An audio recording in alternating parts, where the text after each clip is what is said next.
What's up guys, YST here and welcome back to another Raid Shadow Legends video. And for the first time ever, I would say like the most, anticipated collab in 2023 history, Tyrauku. How's it going, bro? Man, going great, going great. Thank you very much for having me on. I know I was slacking with the keeping up in the DMs on Discord, but we made it. So thank you for having me over here. I appreciate it. Oh, anytime. Do you want to just say a little bit for my viewers here, what you get up to on your channel and all that good stuff? Because being a first time person on the channel, it's always nice to break that stuff down, right? Yeah, so on my channel right now, it's kind of a lot of it's been solo and duo champions, whatever area of the game it is. So like Dragon, Spider, Ice Golem, I do a lot of solo and duo content for that, which goes into the champion training tournaments, which is kind of what we have currently. So I'm constantly trying to level up food champions. That's what a lot of my videos are around. So, and then I love doing some live arena and just arena content in general. So You was actually like, I was watching your stream yesterday. You was doing top 3 or something, right? Global. yeah, Are you still there? I'm global right now, like 6, I think. And honestly, I'm hoping to not have to push anymore. Oh, there you are. Yeah, like 68,000 points, I think. Mm-hmm. I'm hoping to not have to push anymore. Right now, the second place person is at, let me see, 16,000 points. And the rewards top out at 10,000. So anytime I see somebody going over 10,000 points, I'm like, oh man, I'm gonna have to do something because there's no reason to go over 10,000 unless you really want that legendary book in second place. But starting to feel a little threatened.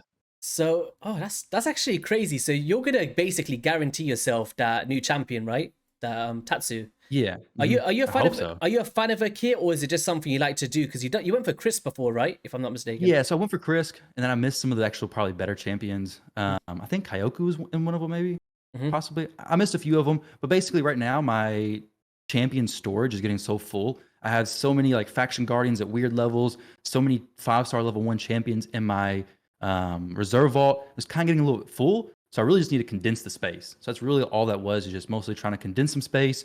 What I'm doing is taking the champions to 6-star, leaving them at level 1, and then basically getting ready for the next champion training tournament that is whenever it's going to be. Hopefully it's a better champion, because Tatsu doesn't look to be that good. Has kind of a weird kit, honestly.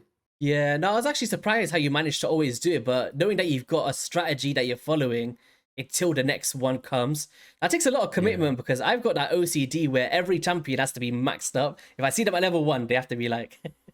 Yeah, I kind of do similar, but the reserve vault is nice because I can just get them out of sight, out of mind. Yeah. Just not even think about the champion anymore.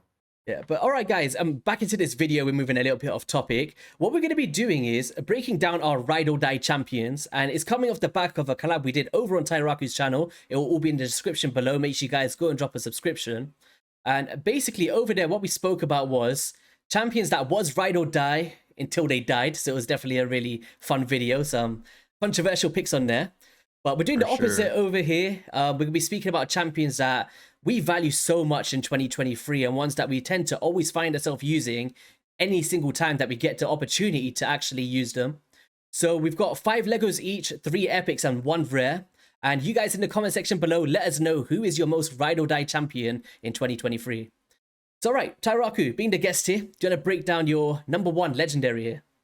All right, so this may not come as a surprise if you've seen some of my recent videos, but I'm going to start off with probably the most impactful champion in my account right now. It's a free champion, Artak. Oh, so Artak is a champion. He may be on your list too. I don't know. I forgot his fact. Where is he? He's right there, right at the top, right next to Danag. There he is. For one second, I was like, wait a second, is Galix Dad an orc? I was contradicting myself. Yeah. So, but yeah, Artak. He is so good, and I'm not for sure how much I need to talk about him because honestly, I'm pretty sure a lot of people probably know that he's amazing. He was able to do a lot of right now on my account. He is duoing Spider, Ice Golem, and Dragon. He's doing my Nightmare Hydra key, 1 key. It's not the most amazing 1 key, but it does free up some other options for different stages of Hydra with other champions. So he's doing very good there. And honestly, he's just taken a lot of the champions and the teams that I had built and just made them irrelevant. So I just use him in those different areas. The HP burn, the activation. He's very, very tanky. Being an HP-based champion, he is incredible. And then extending the burns. There's a lot of cool things you can do with him. Really an amazing free champion that Plarium added for literally anybody in the game, any place in the game whatsoever. Mine's in regeneration gear, but you can go toxic if you want. There's so many builds for this champion. Yeah, I have to agree. Like, he's really, really strong. Do you think that he is the best daily login champion we've ever had? And remembering we have stuff like ninjas and all of that, do you think he's better or? I think we've actually had a lot of really good daily login champions, and looking back, I'm like, wow, we actually had some really good ones. Mm, But as far as like in general game progression, I would say Artak is he's used more areas on my account than Ninja was.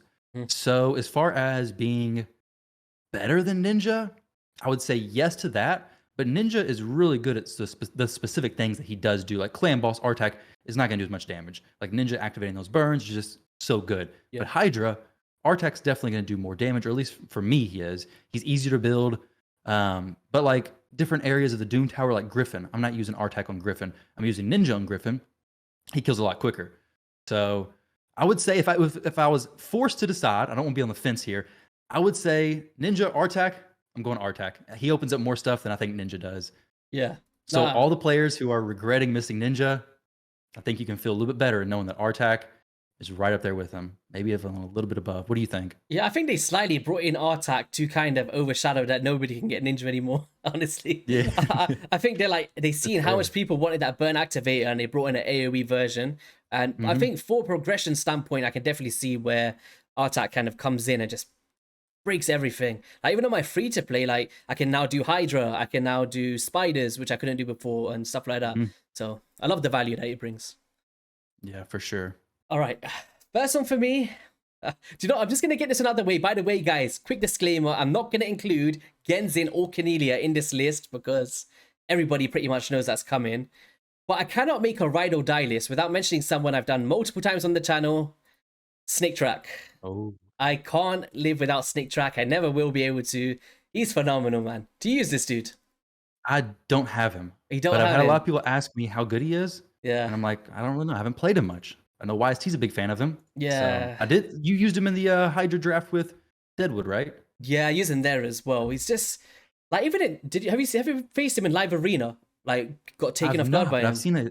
seen a lot of comments recently saying to try Snick Track in the arena. I don't have him, or I would, but Yeah, it basically comes down to the reflect damage, and he's one of those champions that actually have a value from using it. So if you come in with a Baron blindsided, not thinking Stick Track's gonna do something, and then you get hit by this, you're getting nuked to the ground, right? But basically, hmm the reason why I use him is we actually had this discussion before that Hydra Boss stands as one of the places where my account struggles to develop to get like 100 million damages on Nightmare. So this champion enables me to do my Nightmare key every week. Decrease speed, protected shields, leech upon being hit, reflect damage, ally protection. He just brings it all for one champion for me. And a decreased attack that can do before attacking, so you don't get affinity disadvantages. And he's so good. Yeah, that that he's guy's so good. yeah. I would love to have this champion. I would definitely throw him in some Hydra. I would 100% try him in some arena stuff. He Mm, is a champion I definitely look forward to actually pulling. I don't have him. And he looks cool too. yeah, What is he? Is he a porcupine? Is he a hedgehog? yeah. Sonic, A the rat? Silver Sonic? Sonic. Yeah. Yeah. Okay, that Did makes you sense. did Yeah. you know that he was made by a community member? Was he? I Yeah, so they made they did like a competition where someone made Calvalax. He was the first one, mhm, and then remember Snick that one. Snick Track was actually third place in that tournament in that Ah, competition. sweet. So it's really cool that someone in actual community took the time to draw this up. Yeah, that is awesome. It's so cool.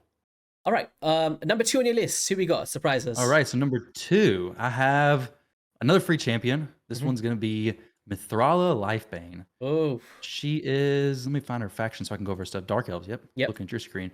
So Mithrala is so good. She also is being used in some duo content with my Artak. She's duoing Spider as well as Dragon. Her Hmm. Hex, so nice, especially with the changes to Hex. And Hydra, I use her on my Nightmare team.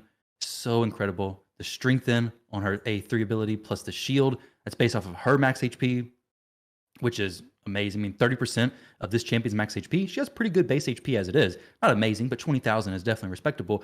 She's tanky. She's great for Hydra, great for dungeons, great for arena.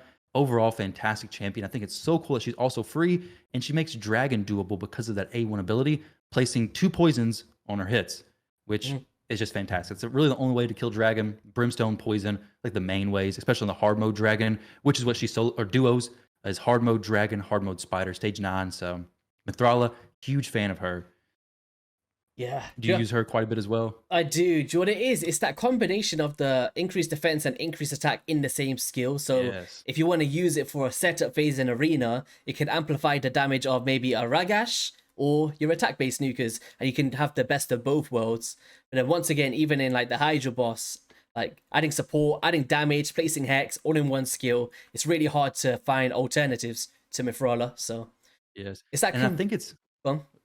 I was gonna say, I think it's actually kind of interesting. I've noticed you may have noticed the same thing, but a lot of people forget that A2 ability having both increased defense and increased attack. Because I was talking to some people and they were using Mithrala plus maybe like a Duchess or plus like an Arbiter on their arena team, and like, oh, I'm using this to get the increased attack.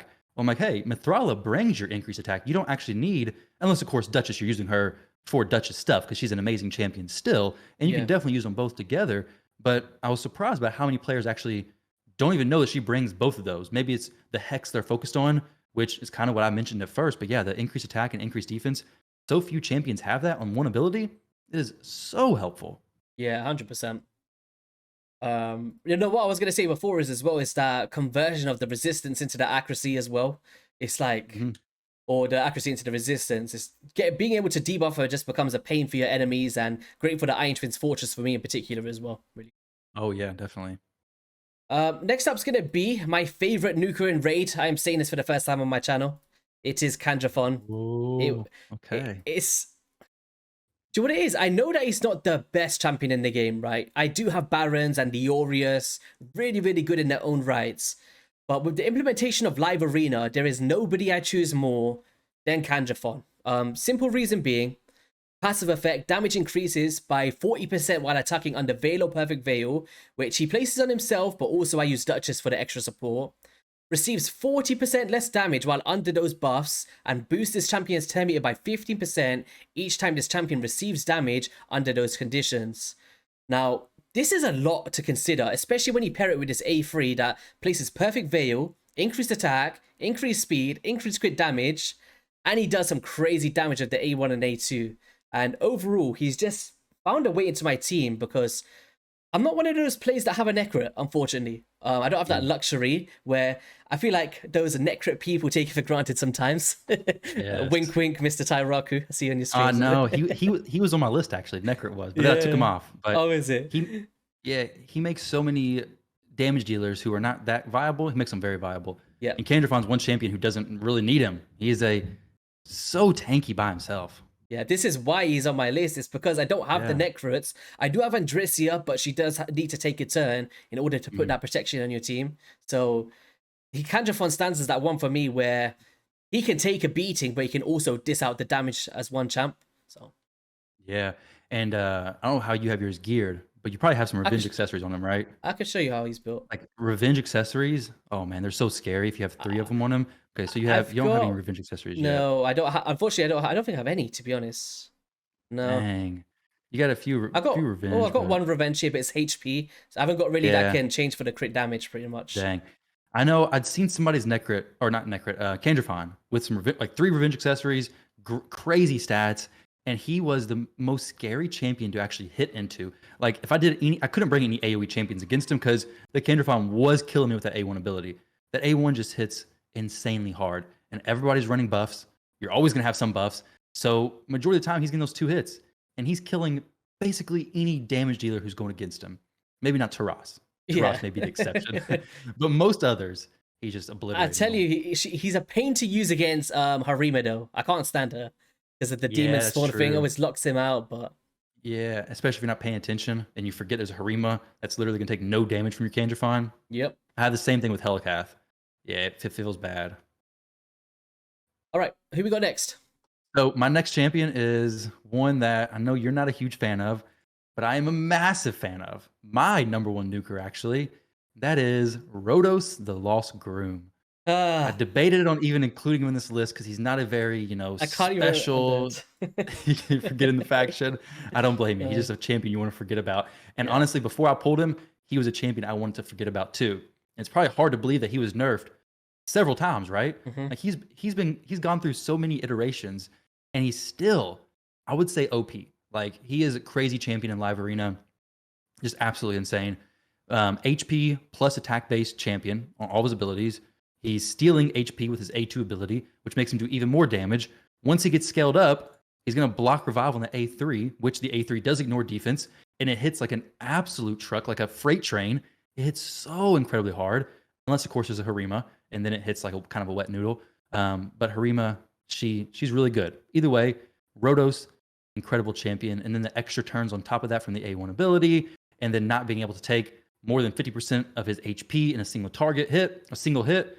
He just has so much in his kit that makes him just, honestly, he is my most used nuker, which I try to not use him as much as I would like to, because he does probably get annoying to see, honestly.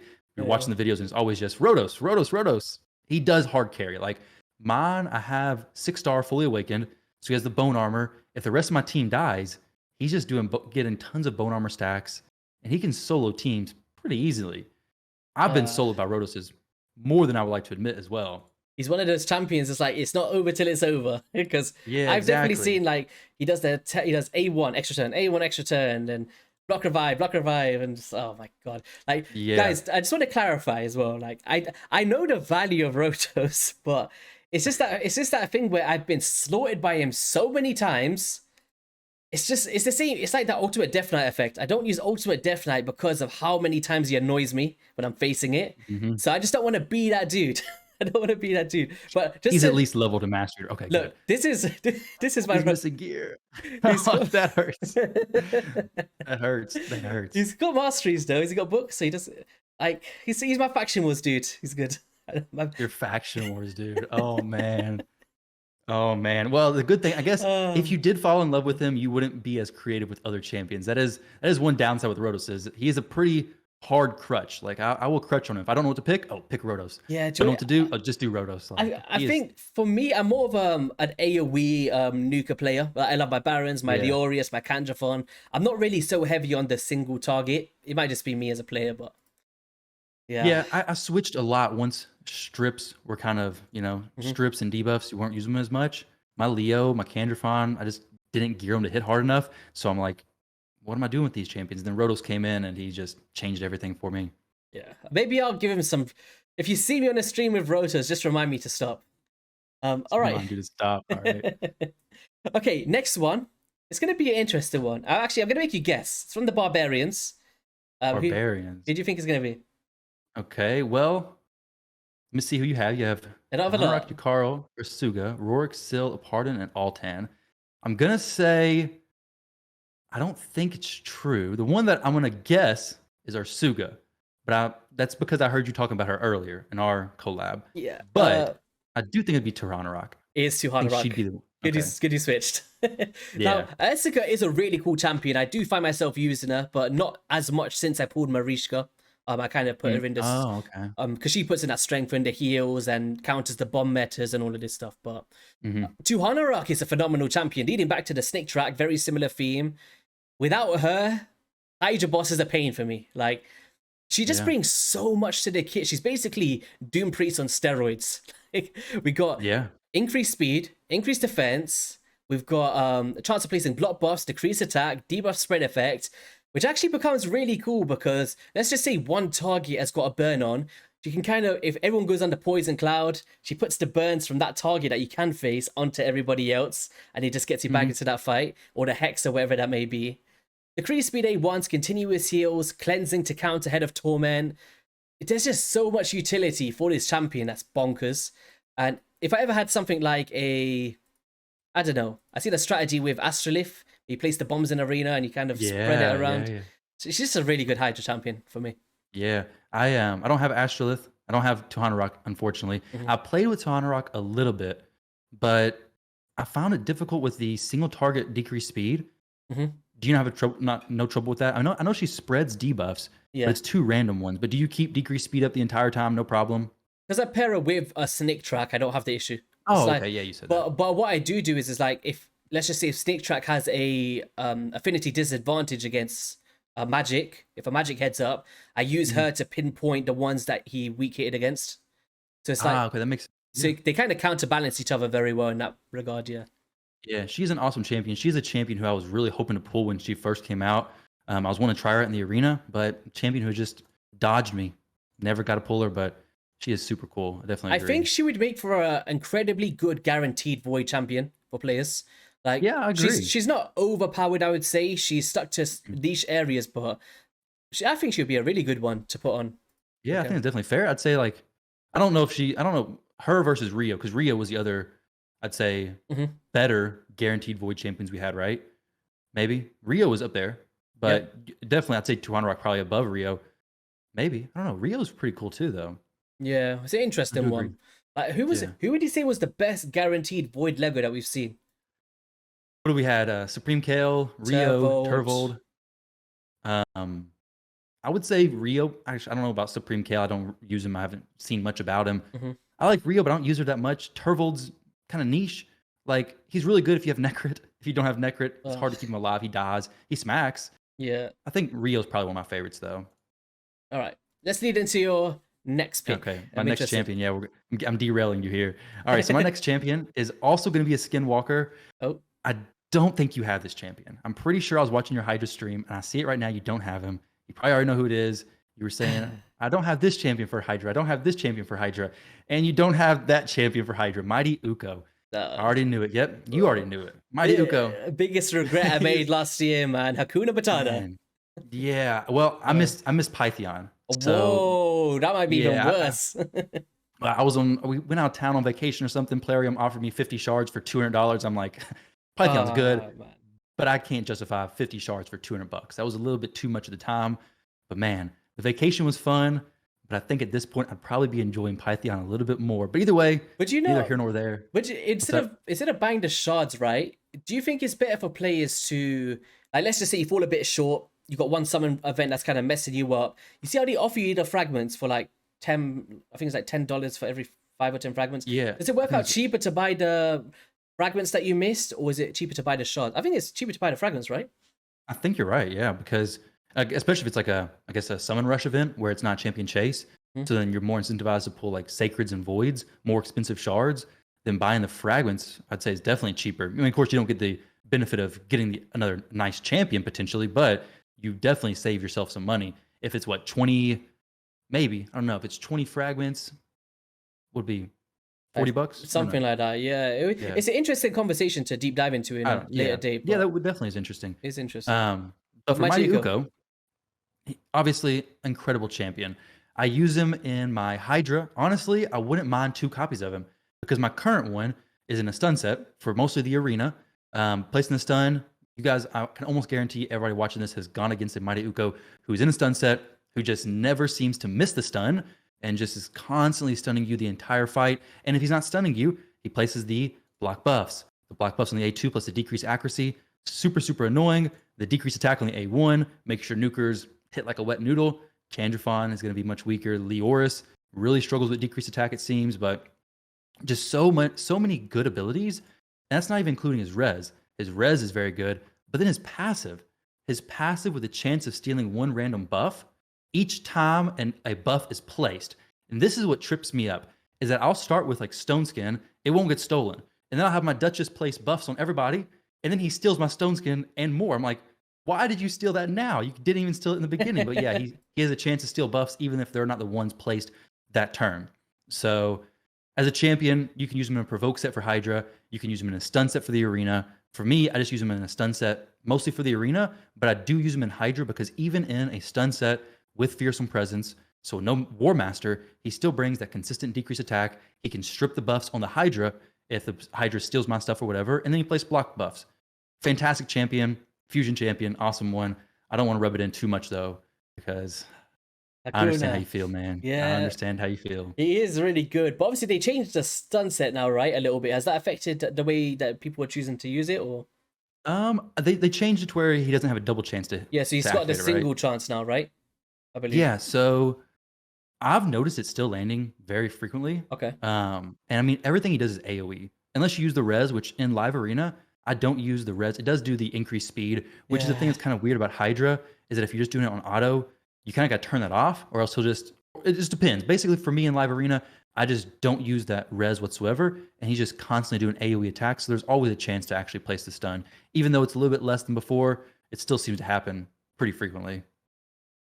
Yeah, do you know sometimes when I'm facing him, I actually forget he's got the revive. I'm like, oh yes, I killed the Yeah. reviver, the Duchess, they're gone, and then he just whoop, Surprise. there we go. Hello Yeah. guys, block damage as well. Enjoy. Oh Uh, yeah. Oh yeah. Which is a good thing. Like if you're doing classic arena and stuff, yeah. he'll just automatically use the res, and you can just see that. Oh, the increased speed. Okay, he has no res for 4 turns or whatever.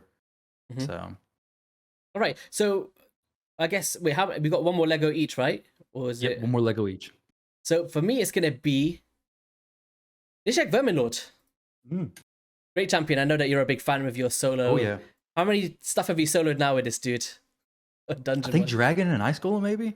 Yeah. Well, obviously that's Maybe. normal and hard mode, right? Yeah. Or does he not do the hard? Normal for Ice Golem. Maybe he could do hard for Dragon, but the hard mode Ice Golem doesn't get affected by poisons, right? Mhm. So feels bad with Nishak.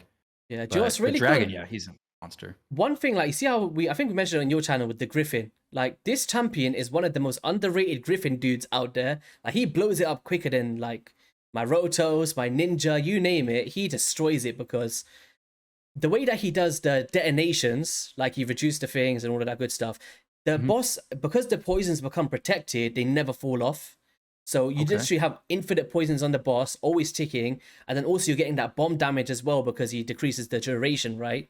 And Yeah. literally him and one support champion like Scylla the Drakes will destroy Griffin on any floor in the quickest time possible. It's actually pretty insane to see. Wow. But I actually also, don't use him on Griffin, but I need to. yeah, definitely worth bringing in for it. But also for the, I use him in, obviously the one-shot bumble strategy changed everything. Now Oh it's yeah. like, what is it, like 15, 20-second? Yeah, it's crazy. Bommel, what is Yeah. it? Bommel's so easy now. Yeah, it became from like the hardest boss to the easiest if you've got Nishak Yeah. Venom Lord pretty much. But that's pretty much what it is. It's like usually with the bomber rotations, I'd have to like put gear on champions, take them off until the next rotation comes, and then re-gear them all again. And it was just a nuisance having to do that every single time. And to be able to have a strategy and the build that I built for bomber works everywhere for me because you're building in high attack, high accuracy. It kind of just comes into everywhere for me where I want to use him. But also I use him in Yeah. arena as well. Really good champion for that.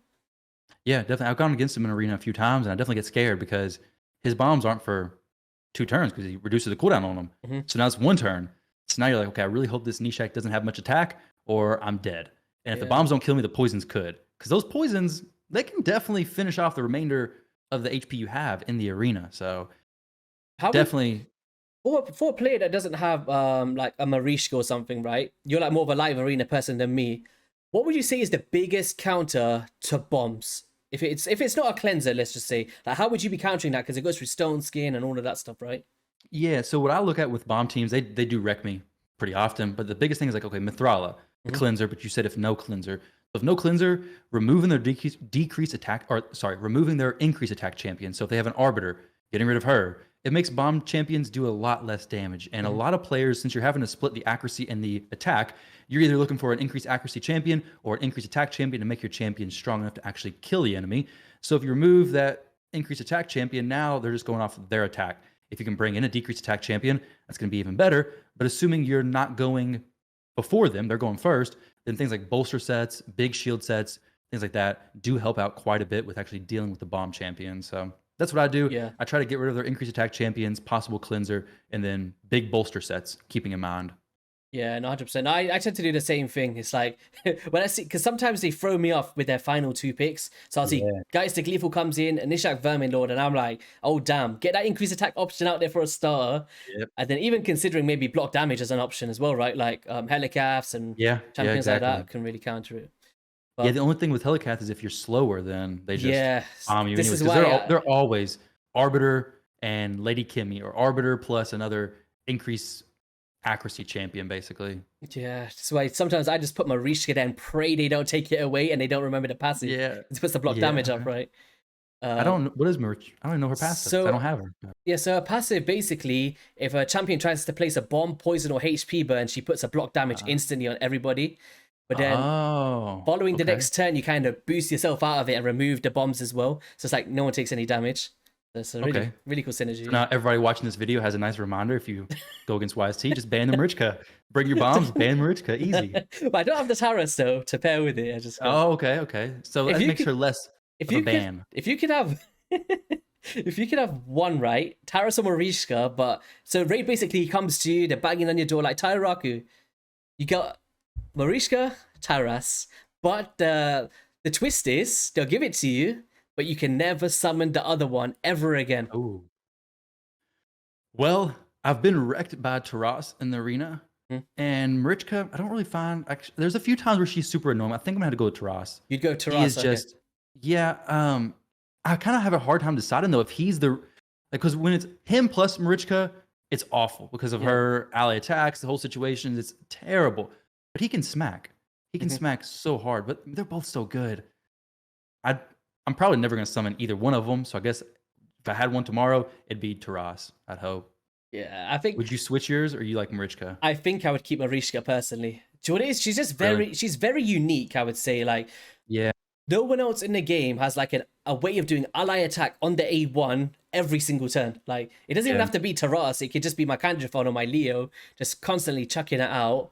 Like, yeah, strengthen, shields, and heals by 40. The restoration of max HP as well. There's no other champions in the game, as I'm aware, that can fully restore max HP of your champions. It's disgusting. Like, it counters the Hydra boss, it counters the Life Harvest Blessing. Very unique.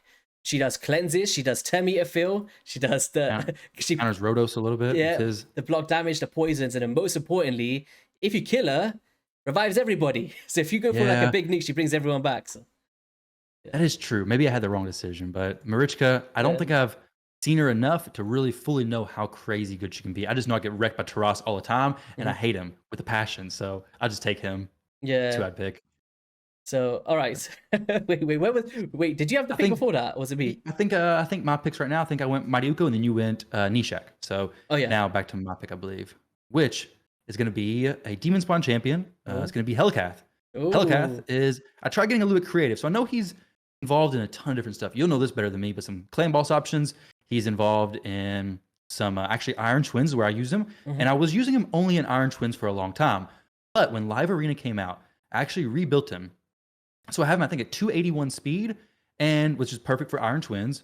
And then for Arena, it actually works out very well also. But having Hellcath in Stone Skin and built to do really good damage works out amazing in Live Arena also. So right now he's 281 speed, good crit rate, 100% crit rate, good crit damage, and in Stone Skin gear. So he's surviving that first turn. If he's not banned, he's placing the block damage. You got to be careful because people will bring in Mortu Macabre, which he'll counterattack onto the Mortu, procking the peril. Just gotta be careful with Mortus, gotta be careful with Rhodoses, gotta be careful with Ramantu or any other strip champion, Mighty Uko. But if the enemy doesn't have any strip options, they don't have Mortu, he's really good counter for Taras. They're probably gonna die. Like, you can't get through the block damage very easy, and Hellcath going so fast, he's just constantly cycling through. And then he has the weaken on the A1, and you use him for the Nishak solo Bommel stuff, right? I did it for the when I first created it, but not anymore. I don't use him anymore. No. Okay, I didn't know if you used him then or not, but I think I use him in my team. I forget. Either way, I have a weekend. But that weekend, his A1 actually hits pretty good. Yeah, Like, now I was gonna say like that passive, right? It throws me off every time in Live Arena because you got the block damage, and anyone that you hit under that, he just goes and counterattacks, and it's like, for God's sake, stop it, man. exactly. And his A1 ignores shield and block damage, which I think a lot of people forget about as well. So like they have bolster, they have block damage, doesn't matter. He's just gonna ignore it and blow right through it. So very, very cool kit in general. I do use him. Definitely very happy with the champion. Use him in pretty significant areas of my account. Yeah, it's crazy that he's actually one of those meta champions for Live Arena because when he first came out, I remember all of us were saying he's kind of good for clan boss and nowhere else in a sense. But it's kind of turned into like he's probably more used. It'd be interesting to know how many people use him in Live Arena as well. But great for clan boss. I think the whole use of with polymorph and polymorph being so popular, people not bringing in strip champions makes Hellcat that much better because you don't. I mean, if your block damage is stripped, majority of Hellcat's potential goes away. But now that you have people with polymorph, people don't bring in Ramatus, all that kind of stuff as much. So Hellcat's that much better. Obviously, he's very, very weak to an actual strip champion. Yeah. So you gotta be very mindful about your picks. What I tend to do is like when I see a Helicath, is so I put in an option that people can't really think about to ban to counter it. What I do is I put in my Mountain King because of the A3 where he does block damage. And what I do is I put it as a pick that I know won't get banned. And then I know that I can one by one just chunk through their revivers. And then before you know it, they can't really do much over time, right? I've had some Mountain King surprise me with Hellcat for sure. I'm like, oh, I forgot about that ability. Do you know Yep, what? and he hits so hard. Weirdly, like I'm a big fan of Nari the Lucky, right? But he is Yeah. disgustingly good to counter Helicath as well. Like it's because of this passive. At the start of this turn, transfers a random buff to a random enemy on a random enemy to a random ally. Every single Mm. turn on a 0 turn cooldown. So if they've got block damage up or anything, every turn he takes, he's stealing, he's stealing, he's stealing. But he's also putting it on your team. So it's like random allies are getting block damage and increased attacks and increased defense. It's nuts, man. It's so good. Yeah, I've actually Yeah. never used Nari. Yeah. He just kind of his the way he looks gives me some weird feelings. Those nipple piercings, the beard coming out from under the helmet. I can't tell if he's a goblin or if he's a dwarf or if he's a small elf. It just looks strange to me. I know I've heard you talk about him before, and I think now I gotta go test him out. It's But the there's just some champions in the game. I'm like, I just not yeah. used him. It's I just should I though. guess because I know you're a live arena player, like using this and Yeah, the A1 to just steal buffs every single turn. It's I may because have to try him out. it's not a chance thing. This is it. It's not like 1 turn cooldown Mm, and also this champion's accuracy is increased by 5 for each buff on an ally. So okay, on each ally, like altogether, that's a lot of accuracy to actually steal those buffs as well. It'll be interesting to yeah. see. I'm gonna have to build him out. I have to try him out. Yeah. I have to now. All right, my final pick is gonna be like I don't even. I had a thought, but I'm stuck between two. But I'll put them together. I'm gonna say Yumiko slash Kaima. My Okay, okay. I don't think I could.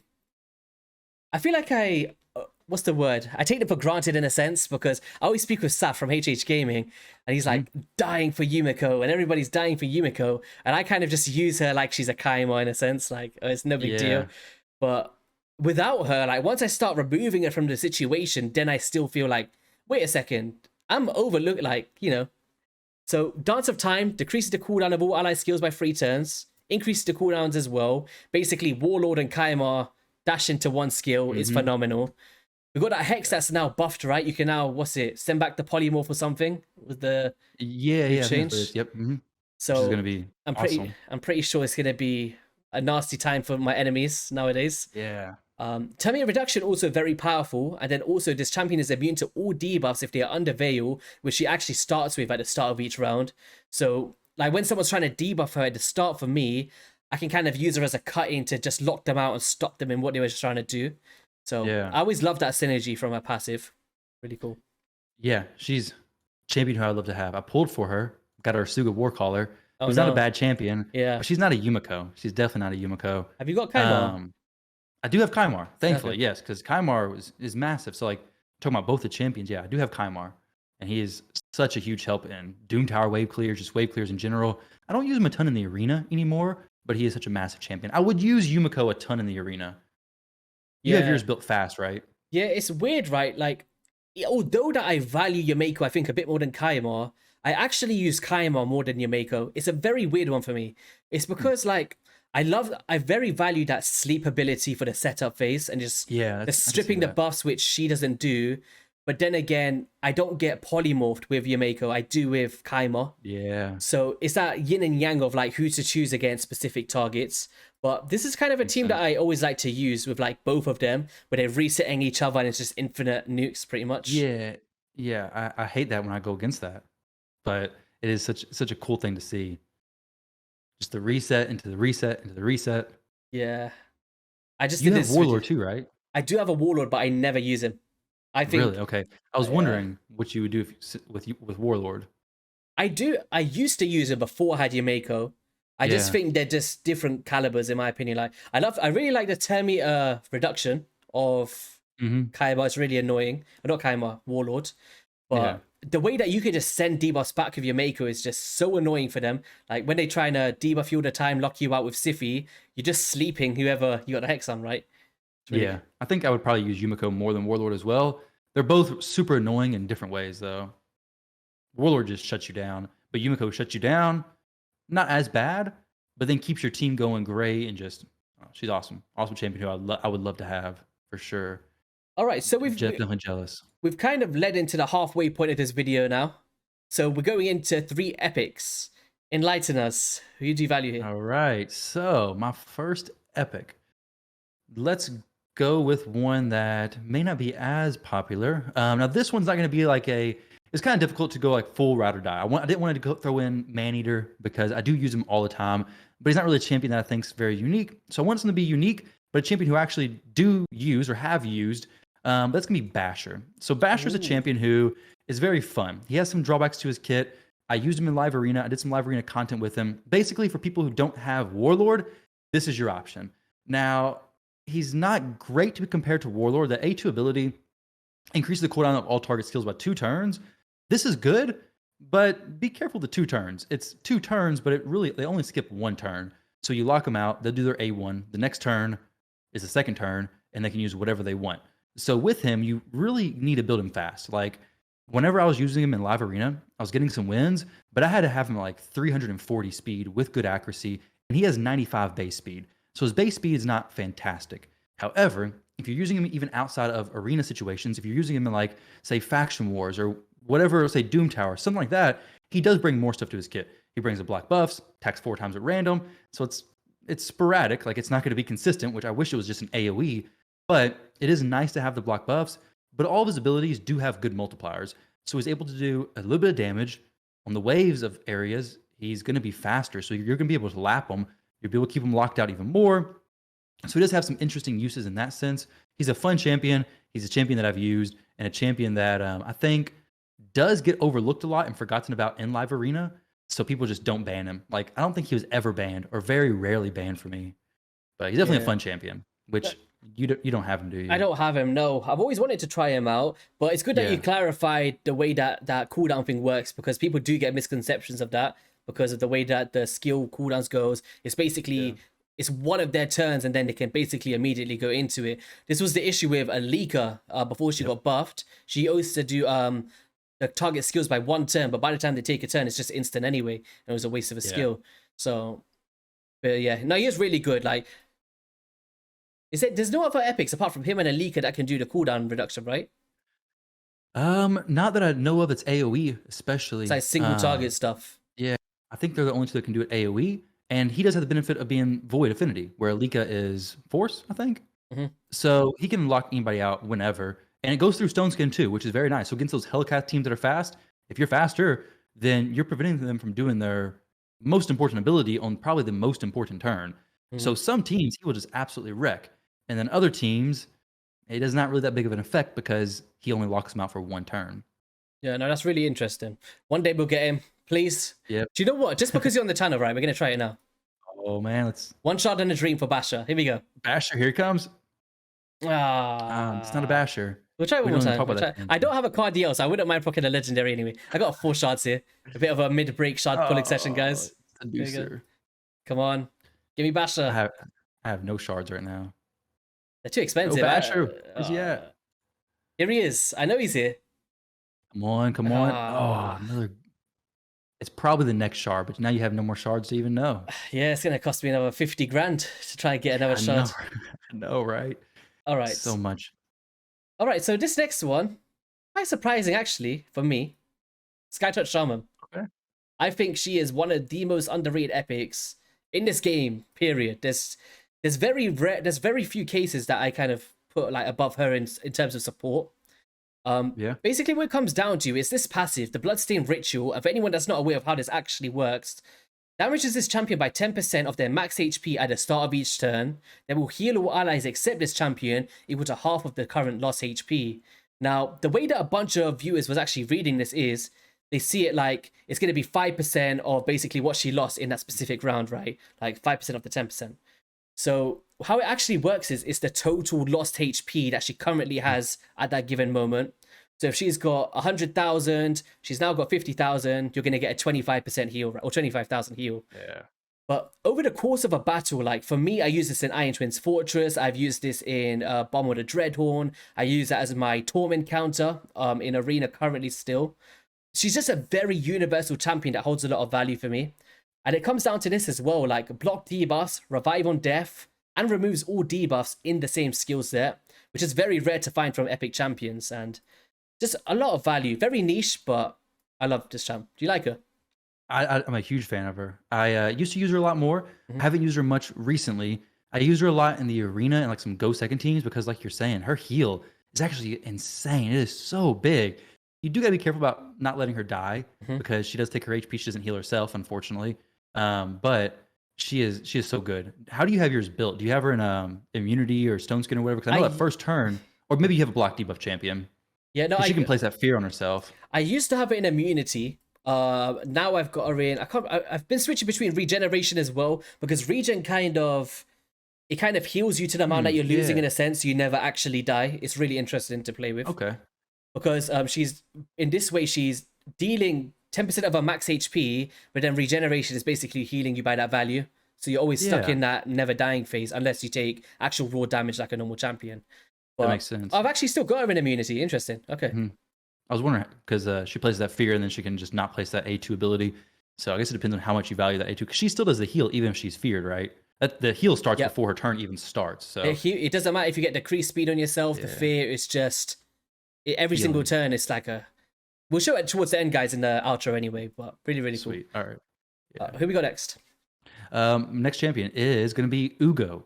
So Ooh. Ogre Tribe Ugo. Ugo is a champion who I don't use her in a ton of areas, but I use her in Hydra, and she is a very, very good champion in Hydra. She can definitely be used in different areas of the game, depending on what you're looking for, but she is so nice. She has the A2, placing the decreased defense plus the block buffs. This, I think, is her main thing that she's known for, is placing these two things. I could be wrong, but Hmm. this is fantastic for Hydra.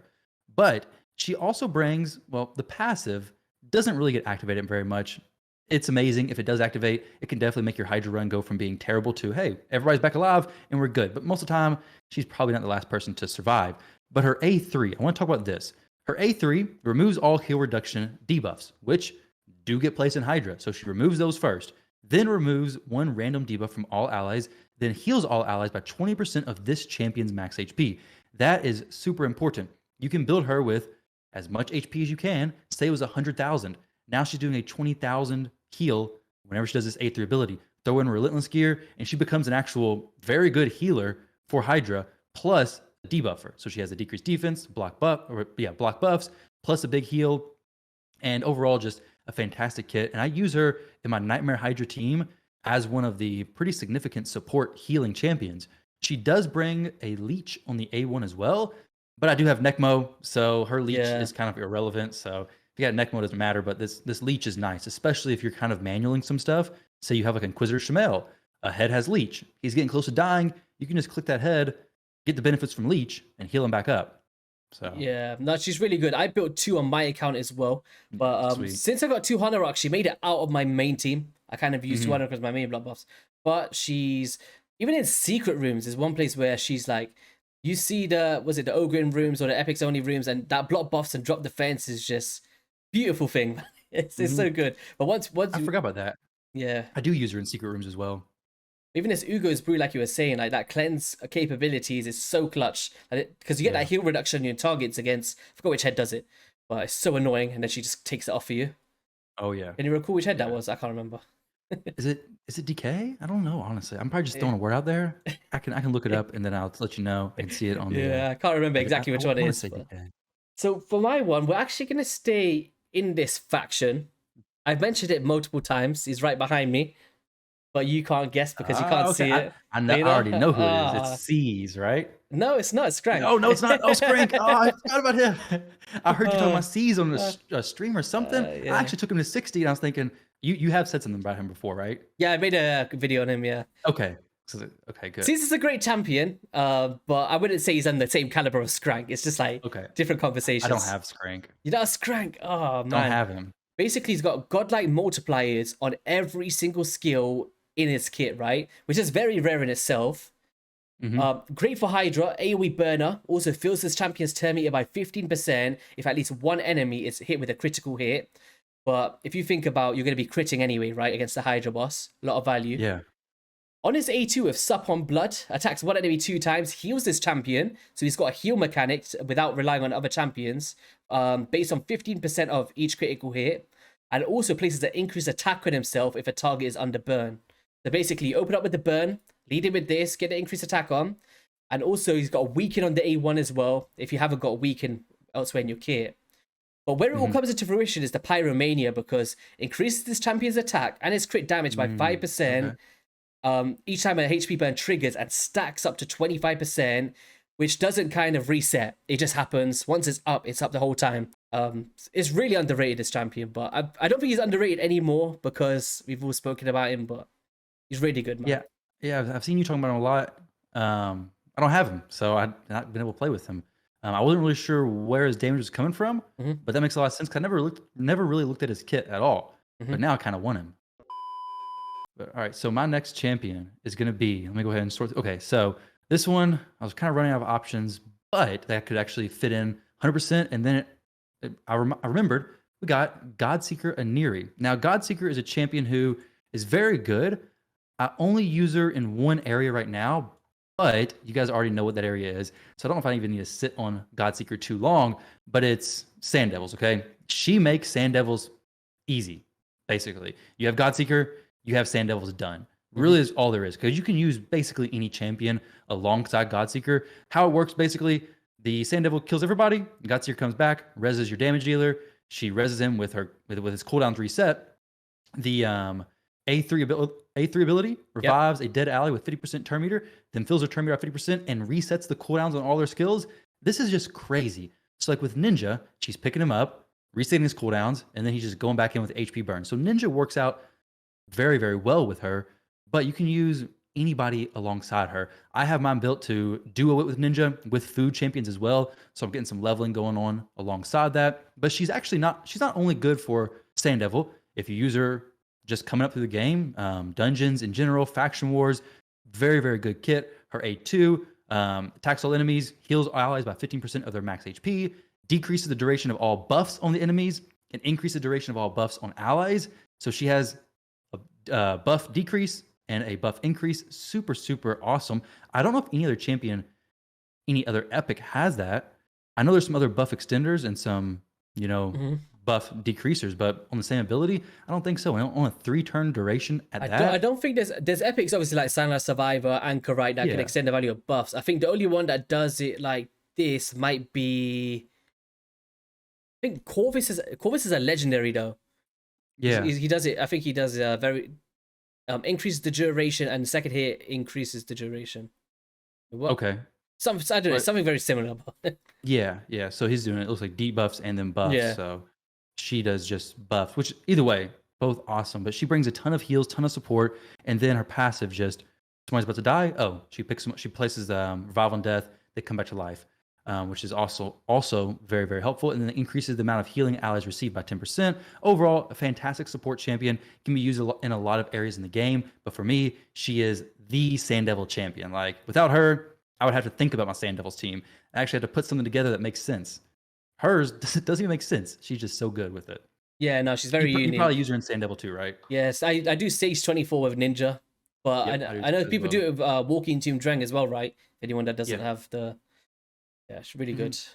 I actually did it with Mordecai in a video. It's not the best thing to do, but just to prove that it wasn't so much like the damage dealer. Mordecai does the HP burn, does it fine. It's very, very slow. It was like 10 minutes, but the damage dealer really isn't the most important thing if you're just wanting it to be done. If you want it to be fast and not lose your mind, then yeah, Ninja, Walking Tomb Drang, somebody who's not just doing a single HP burn per turn. It'd be interesting to know if Artak can do it, but it could be interesting. Yeah, I guess it would depend on how fast he is. Yeah, it might take a long time. Get back around to activate it. Yeah, I've had a lot of people ask about if Artak could do it with her, but I think it'd be difficult to make it work. A final epic for me is going to be the Husk. Now, this champion is like, he was the one that I looked at as the worst max HP champion out of all of them when he first came out, like all those years ago. But he's actually he's turned into my favorite one. Reason being is, with the hardest stage dungeons, the max HP is capped anyway. Doesn't really matter which one you're using, pretty much. But what it comes down to is being very tanky, HP based. He brings in the provoke for Head of Decay for me. Pairs with my Coroner very well. Without him, it's like, I wouldn't choose Royal Guard over Husk any day for Hydra in my account anyway, because he's hard to kill. And that's pretty much all it is. Max HPs in a reflex set, use that provoke, and just a tanky HP based nuker that I love to use. Yeah, that's awesome. I think the same thing. Like he's much more tanky than Royal Guard. Royal Guard's pretty squishy, and Hydra does a ton of damage. So I throw in Husk on my account. A lot of other people's accounts that I jump into. Husk really changes it. Royal Guard hits harder, right? But Husk takes a lot more hits. And if you're dead, you're doing nothing, right? So, Yeah. do you build yours with provoke? Like, sorry, accuracy to land the provoke? Yeah, so I'll show you my build here. Okay. Mr. Husk, where are you, buddy? And I wish I had a high star blessing for him. I always see people with like high star blessing Husks. I've got my Yeah. 1 star. So They mine dodged me is too. mine's on 235 speed, 100% crit rate, 380 accuracy. He's got a bunch. Okay, 300. Sweet. Yeah. That's a pretty good build. Yeah, I use him Nice. for what's it called? The Magma Dragon as well. Because of the provokes. I just Yeah. use the provokes and the max HP and he does it really quick. Nice. All right, was that all your epics or was it the rare That was time? all my epics. All 3 of my epics. Yep. All right, rare time. We're gonna say this at the same one, just in case it's the exact same one, right? All 3, right. 2, 1. Cold Heart. Cold Heart. I think. Yep. Cold Heart. I do have one more though. There's one other that we could mention. Okay. But I don't know if you want to. You probably can guess that one too. Also in dark. Oh, that gives it away. I don't even know which one it could be. I'd have to look. Actually, I think I do know which one it is. But all right, Cold Heart. Do we even need to speak about this champion? I don't. I really don't think she needs much. Yeah, to be she said doesn't about need her. anything, guys. Like she. If you could have one rare in the game, it would be her, right? If you could only have one. Oh yeah, definitely. It'd have to be Heart Seekers. Yeah. Yeah, Heart Seekers and that multi healing A1 ability, the heal reduction for Fire Knight, hard mode Fire Knight, the heal reduction, or anything. Period. She's Fine. she's so good. Dark Fae as well, like probably Yeah. the best. I'd be up there, like maybe top 5 champions in the game for Dark Fae. Really, really Yeah, strong. that's fair. But you The see, A2 can actually hit pretty hard for wave clear too. yeah, But yeah, the second champion, this one. Painkeeper. I've never maxed one up, ever. You never have? I've got her. You've never use her. Yeah. Yeah. The only reason why I use her, there's a few reasons. So I use 3 of her for Iron Twins. I do the Iron Twins team with Helicath, 3 Painkeepers, and Geomancer. How long does that take you to do in that team? 2 or 3 minutes, I think. I think about 3 minutes. Okay, interesting. Yep. So it's not too bad. Just set it, walk away, and come back. So I got 3 Painkeepers. They're actually not maxed.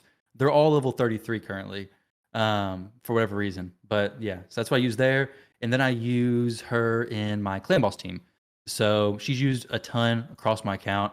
Outside those areas, would I use her a ton? Probably not. I did use her, I think, in Faction Wars to like clear it initially, to like reset some of the cooldowns of my champions when they weren't lining up perfectly. But Clan Boss, I use Bat Eater. So I use Painkeeper there. I just never changed it. I really have no reason to change it. I know you love experimenting with Clan Boss stuff, and it looks fun, but I'm like, Yeah. this is just full auto, set it, forget it, walk away, come back, do everything. But it's kind of like Arena, I guess. Like some teams work and they're fine, and then some teams you can actually get creative with and go a little bit deeper for. So Clan Boss is something I never actually jumped into once I've made my actual Bat Eater team. Yeah, no, I don't But yeah. blame you. Like for most players out there, it's like if you're getting one chest, it's fine. But then for me, I need to at least every 3 months, I need to switch up my Clan Boss team. I can't. Do you? Yeah, it just gets boring to look at for me, man. I can't do it. Yeah. Yeah. It is cool. There's awesome. I know you've made some awesome Clan Boss teams. There's definitely some cool ones out there, but I just never changed it. Because my silver situation is so bad. I have 875,000 silver right now. Oh man. Not million, just 1,000. Like I can't even upgrade a piece of gear to level 12, I don't think. So bad. You'd be lucky to get to level 4 nowadays. That much. I know. Yeah. I know. Silver. What in the world? We need to have that in some content creator perks. Just send us out some silver each week. Oh, can you imagine? I'd probably swap my gems for Man. silver at this point. Yeah. Yeah. Not the exchange rate in the shop though, because that's awful. The Yeah. exchange rate in the shop. 1,400 gems for 4 million silver. Yeah. Terrible.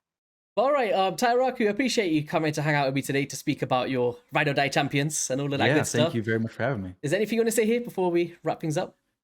Other than thank you very much for having me. One of the few collabs I've done so far, so thank you for being welcoming, guiding me through the stuff, fixing my webcam, adjusting some of the stuff, being patient, and hanging out with me for quite a while now. Very, very much appreciated. Yeah, it was actually, oh my God, we've actually just hit an hour. Look at that. I know, I saw that in your time thing down there. See, there you go. Yeah. What's the phrase?